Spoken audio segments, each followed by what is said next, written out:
sexualmente transmissíveis. Conhecer para se prevenir. Eu sou a professora Rafaela Lima e esse é o tema da aula de hoje. Quando a gente fala de DSTs, as doenças sexualmente transmissíveis, geralmente já causam uma certa repulsa.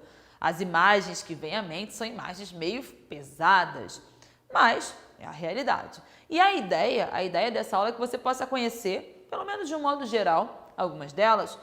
Por quê? Porque os dados mostram que continua crescente o número de adolescentes com AIDS e com diversas DSTs. E aí fica o alerta pra gente. Será que não há a conscientização suficiente? Será que eles não sabem? O que está faltando? O que falta para essa prevenção?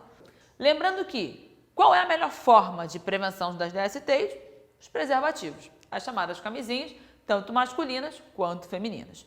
E aí eu dividi aqui para você as DSTs em 4 grandes grupos. As causadas por vírus, as virais, viroses, as causadas por bactérias, as bacterioses, uma causada por fungo e uma causada por protozoário. Vamos começar então com virose. Temos aqui o símbolo, a campanha de prevenção à AIDS. Começando então com uma das viroses que causam mais problemas e desafios na prevenção e no tratamento em todo o mundo, que é a AIDS. Aqui no Brasil a gente chamaria de SIDA, da sigla em inglês, Síndrome da Imunodeficiência Adquirida. Essa síndrome, ela então é um conjunto de sintomas, como toda síndrome, que se deve ao contato com o vírus HIV. Esse vírus ele é um retrovírus, ele é um vírus que ele tem um comportamento diferente, porque, diferente do padrão tradicional, ele é um vírus com material genético de RNA e que consegue produzir DNA, para a partir daí fazer o seu ciclo comum, de um DNA, produzir um RNA e produzir proteínas. Como todo vírus, o que é um vírus? Vírus é um parasita intracelular, de dentro da célula, obrigatório. Só vive dentro das células. Então, o vírus HIV, ele é um retrovírus e ele, ao infectar, cada vírus ele tem uma afinidade com alguns tipos de células ou com um tipo específico de célula. No caso do HIV, o vírus ele tem afinidade com as células do sistema de defesa, o sistema imunológico, os glóbulos brancos ou leucócitos. Dessa forma, o que acontece? O que acaba levando a uma série de problemas que vão acontecer em decorrência desse contágio se deve ao fato da pessoa estar com a sua imunidade baixa. Esse vírus ele infecta as células de defesa e as destrói. Logo, a pessoa estando com a imunidade baixa, ela fica exposta a uma série de outras doenças que possivelmente ela estando com uma imunidade legal não causaria tantos problemas assim. Precisamos deixar um alerta que a pessoa estar com HIV não é a mesma coisa do que ela ter AIDS. O contágio com HIV, ele pode ser detectado em pouco tempo após a relação sem preservativo. E isso foi verificado então, o exame detectou a presença do HIV. A gente diz que a carga viral, a quantidade de vírus, ela é pouca. Inicia-se então um tratamento esse que é fornecido pelo SUS, o Sistema Único de Saúde, um dos braços aí da saúde pública do nosso país. Aí você fala assim, tá, legal, começou esse tratamento. Esse tratamento ele vai ser prolongado ao longo de toda a vida e pode ser que essa pessoa não chegue a ter a AIDS, ou seja, ter esse combo de sintomas, não chegue a ter essa síndrome.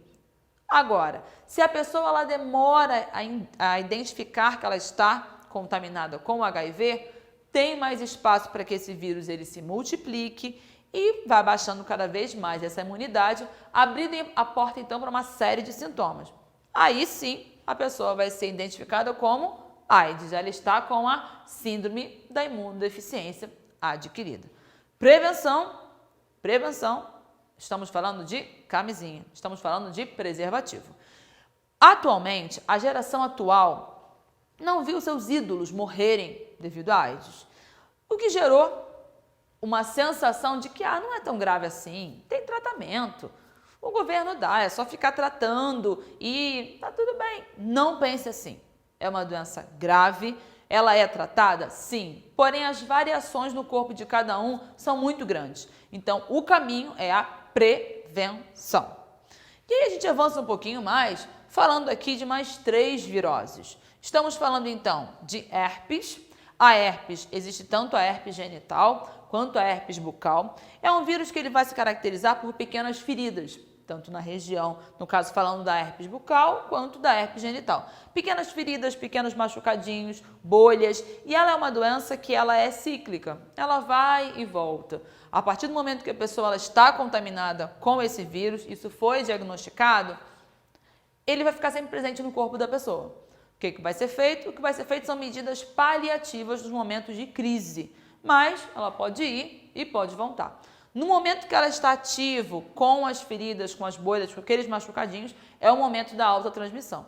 Fora isso, há uma relativa proteção em relação aí às relações sexuais, mas cabe, obviamente, sempre o uso de preservativos, afinal, a gente não sabe como está a imunidade dos envolvidos ali nessa relação. Então, herpes genital, estamos falando de um vírus que vai causar um comportamento cíclico dessa doença.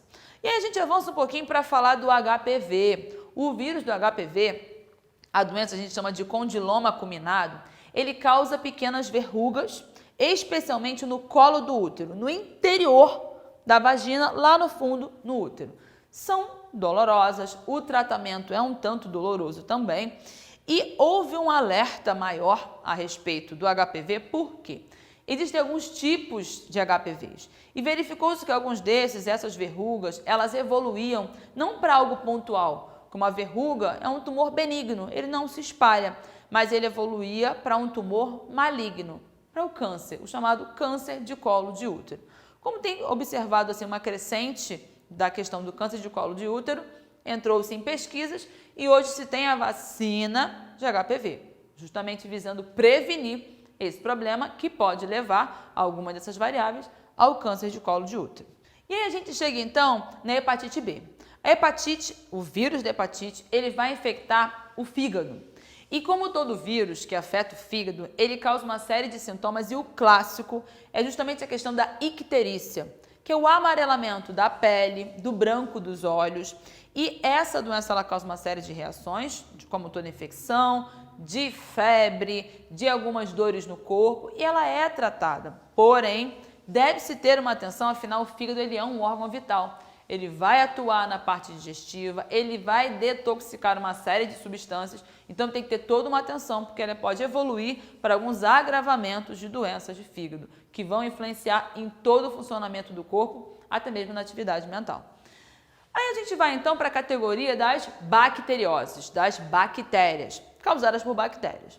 Normalmente, o tratamento ele é eficaz e ele é bem acessível com o uso de antibióticos. O que pega muitas vezes é a demora de quem está contaminado em iniciar esse tratamento.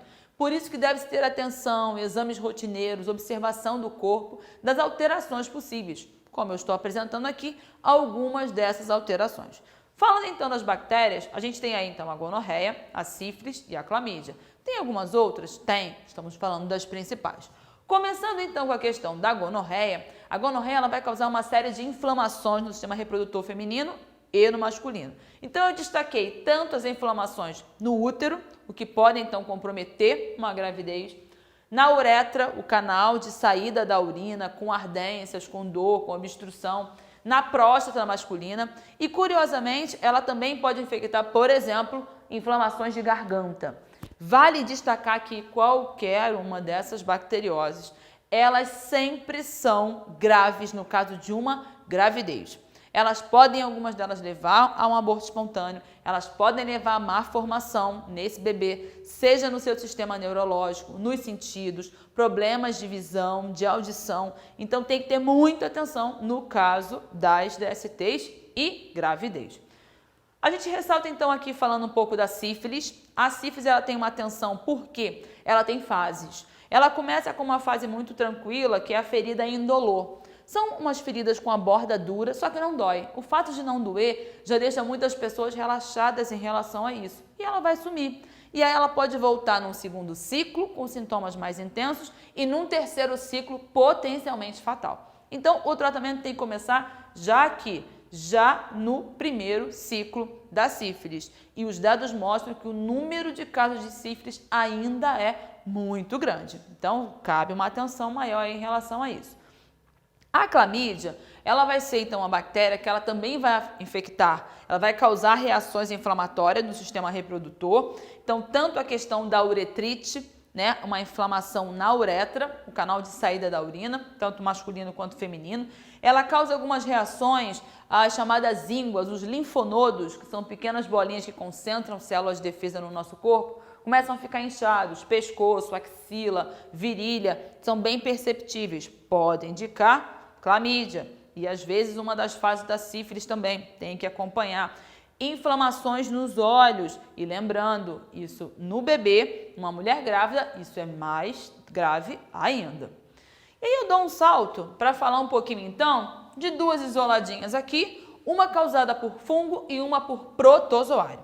Quando eu falo de fungo, falo aqui da candidíase, que é uma doença um tanto quanto comum, a maioria das pessoas com uma vida sexual ativa em algum momento vai ter, especialmente mulheres. A cândida, ele é um fungo que, dependendo da condição corporal, uma imunidade mais baixa, algumas épocas do ano, épocas de maior umidade, mais contato, por exemplo, com roupa úmida, biquíni, praia, ou até mesmo pessoas que deixam sempre a roupa íntima secar num ambiente muito úmido, pode propiciar o desenvolvimento, então, da candidíase.